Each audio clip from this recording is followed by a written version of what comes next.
It's Friday night. University of Rochester football players Nicholas Kollias and Ani Okihiwu are excited to hang out with a couple of girls they met on Facebook. The women take the students to 22 Harvest Street. But it won't be the kind of hookup the boys are expecting. It's a setup. I was just like freaking out and I didn't know what was going on. Multiple men wearing masks jump out and attack the students. Nicholas is shot in the leg and hit over the head with a bat. How did you not pass out from the pain? I don't know. It's only the beginning of a 40-hour nightmare. They tied up her hands and legs and dragged Ani and I into this bathroom. Nicholas is beaten with a hedge trimmer, a bat, a pipe, then hit over the head again, this time with a fluorescent bulb. And I just remember like touching my head and having all this blood just coming down everywhere. They were having so much enjoyment with it that they started recording it. A warning, the video you're about to see is graphic. While one of the kidnappers records, two of the others are seen threatening Ani with a hedge trimmer and then prodding Nicholas lying on the floor covered in blood. After hours of torture, the masked men leave. Both students, but especially Nicholas, are in bad shape, and it's not over. The monsters return early the next morning for more. They were extremely organized. They had nicknames, they had roles for individuals. They take our wallet, everything from me, my keys, my phone, my wallet. The captors put Ani in the bedroom. They keep Nicholas in the bathroom. They put me into the shower where they started washing me. The entire tub is just red. Turns out Nicholas hadn't been shot once, he'd been shot twice. I was shot in my other leg as well. Did you feel, they're washing you, like, were they gonna let you go at that point? Honestly, while they were bathing me, they had other individuals who were cleaning the house and bleaching everything down, so it was almost as if they were like trying to cover their tracks. The plan is to not let them go. How did you keep going? I don't know. I thought about my parents and how much I mean to them and how much they mean to me, and I didn't want this to be the end. And that's what it was for me as well. The fact that my parents would always love me, and for me that was worth surviving for. So that's how I was able to make the decision that I would do whatever it took to survive. It didn't matter what it was. Now in the bedroom with Ani, survive is what Nicholas is desperately trying to do. That's when these individuals were holding me at gunpoint and they were making me call all these different financial institutions to get my withdrawal limits increased and doing whatever they could to get money out of my accounts. But is all this really just about money?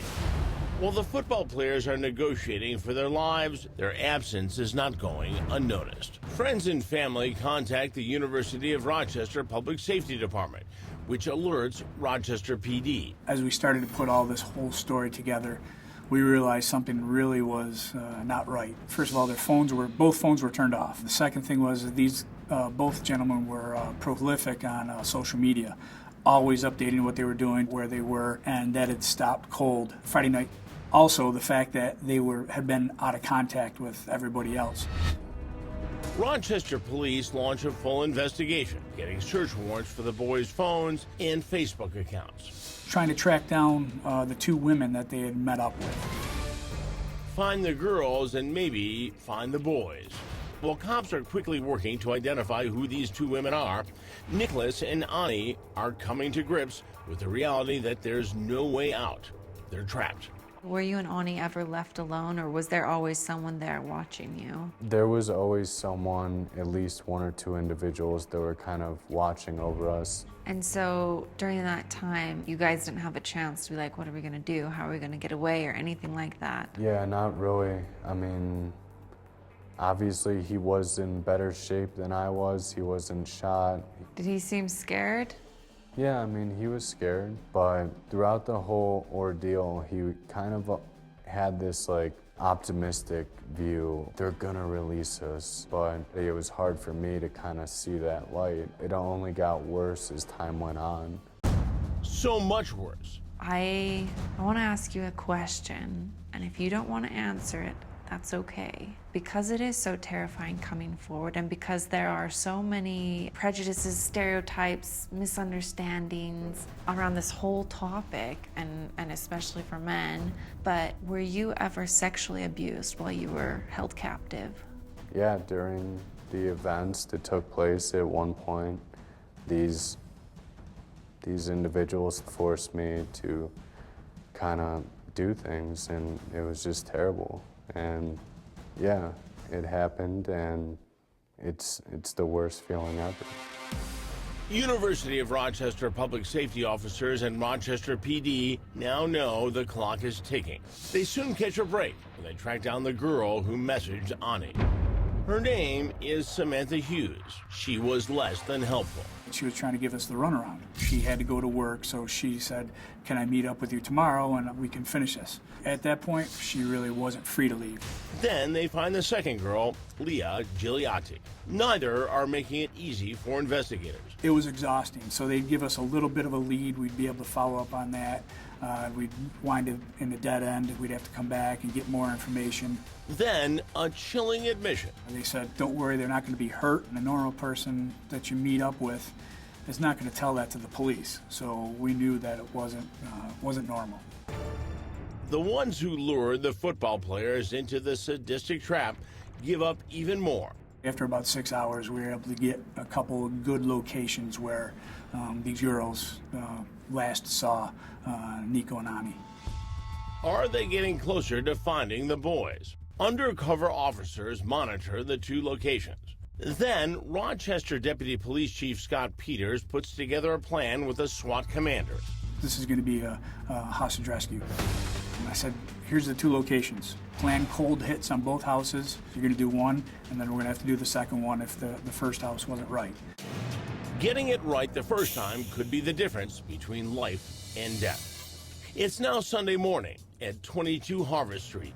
More than 30 hours in. While you were being held captive, was there ever a moment that you felt like you were going to give up? Yeah. Things have reached a fevered pitch. They came into the room with their masks on and guns and weapons, and they started saying that I was lying to them and that my cards weren't working anymore and that they said that they were going to kill us. Nicholas says the kidnappers turn on some loud music to cover the sounds of what's to come. They were just spraying bullets everywhere, and they were putting the gun down our throat and putting the gun to our body and just moving it at the last seconds. And I was holding Ani's hand, and I just knew that, like, one of these bullets were gonna hit me, and I was gonna die. Coming up, Nicholas faces what he believes to be his final moments. I thought the house was being burned down. And an unbelievable twist. Did the kidnappers target the wrong guys? It was definitely a case of mistaken identity. Both explosive charges go off. The house just lit up. The door gets blown inside. I didn't know what was going on.